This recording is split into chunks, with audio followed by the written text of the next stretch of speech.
Well, guys, it has been a minute since my last video, and come to see the Patriots. Holy and welcome back to the show without a name, the show that does not deserve a name, the show that will never be named because we named it the Unnamed Show. Thank you for tuning in. Thank you for liking and subscribing. I assume that you have done so, because if you haven't, what are you doing?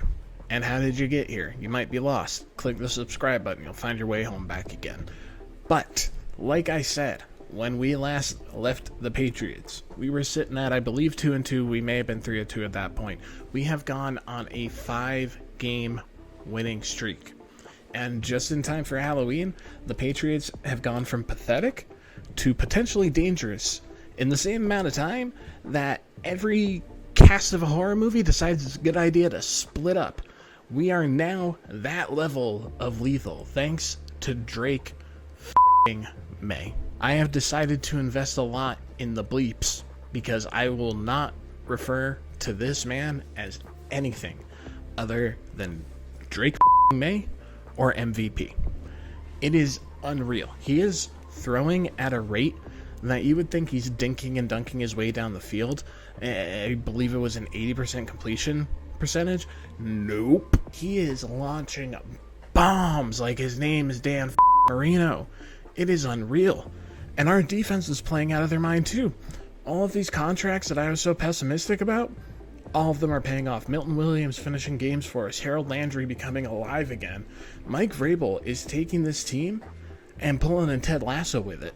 I would like to picture that every time that they go out onto that field, he points up at his little sign. He kind of has a mustache. He needs a better mustache if we're going to, go much further. But that's for a different day. And he points at that little belief because holy has this team rallied around these guys. So like I said, where we were in the beginning of the season, that was kind of the expectation for the season, is that we would see small improvements. If we had gotten 6 wins all year, that would have surpassed everything. If we had just beat the Bills, which by the way, we beat the Bills, if we had just gotten 6 wins, that would have been a great season for us. I would have shown the improvement. But nope, Drake Maye said, forget that, and he went and turned us into a bona fide contender on his back. I mean, the receiving core, everybody's talking about this receiving core like we had these massive upgrades. The only thing that changed was bringing in Stephon Diggs and Mac Hollins. That's it. I mean, yes, he's a little more dialed back.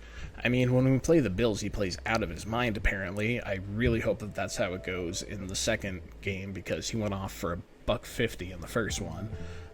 But he's just been steady and reliable, and the thing with Drake Maye is that he is turning Kayshon Boutte into a household name.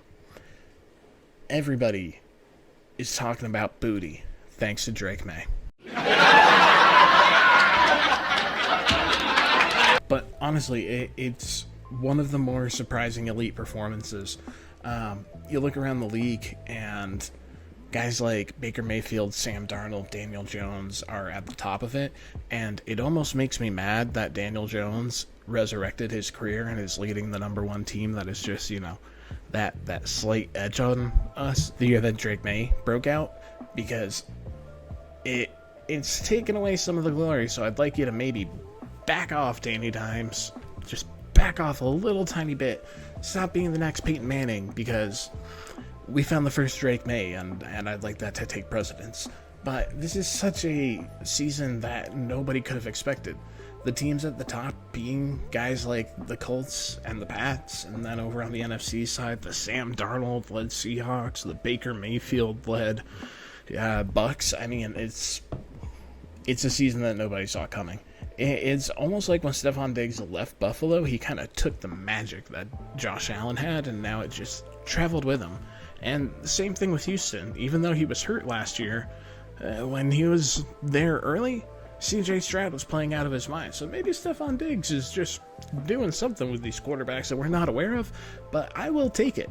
And apparently so will the team, because they have really rallied around Drake Maye to just consume whatever black magic he's doing, because we are playing so far above what our talent level indicates on paper. Now, we got Josh McDaniels back. Obviously, he's putting together a great scheme.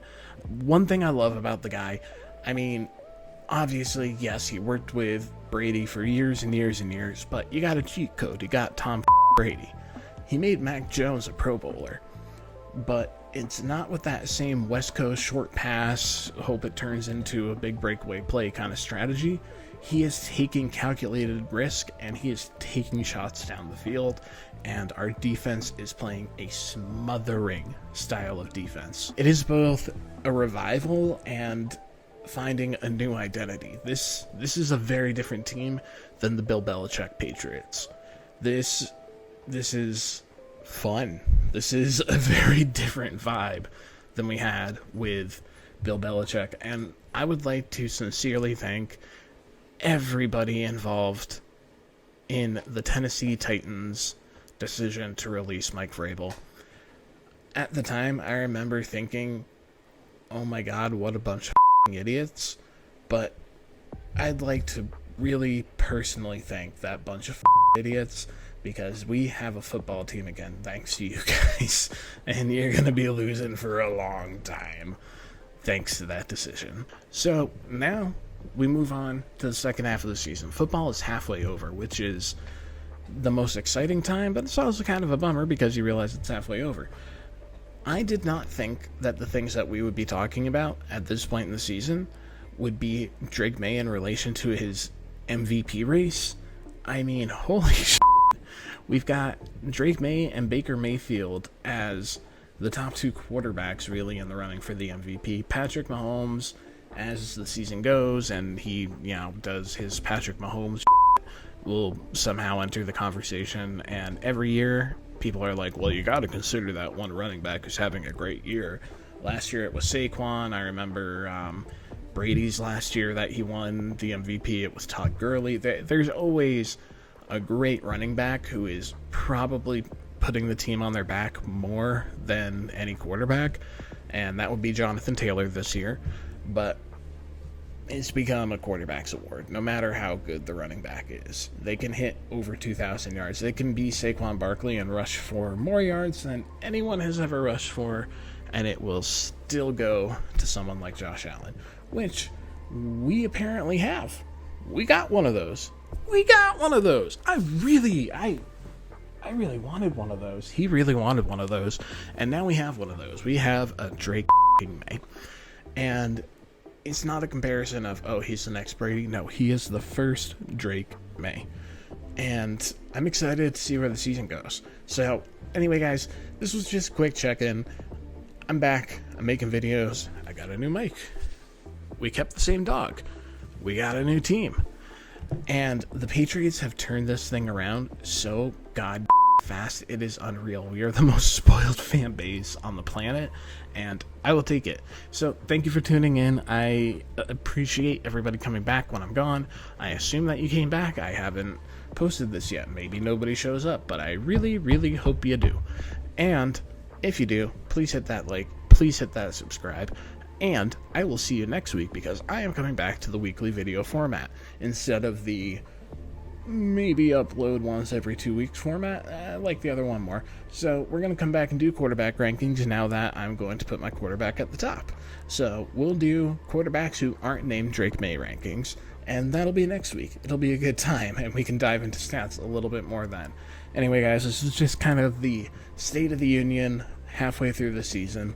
The State of the Union is that everybody should be god afraid of the Patriots and Drake Maye.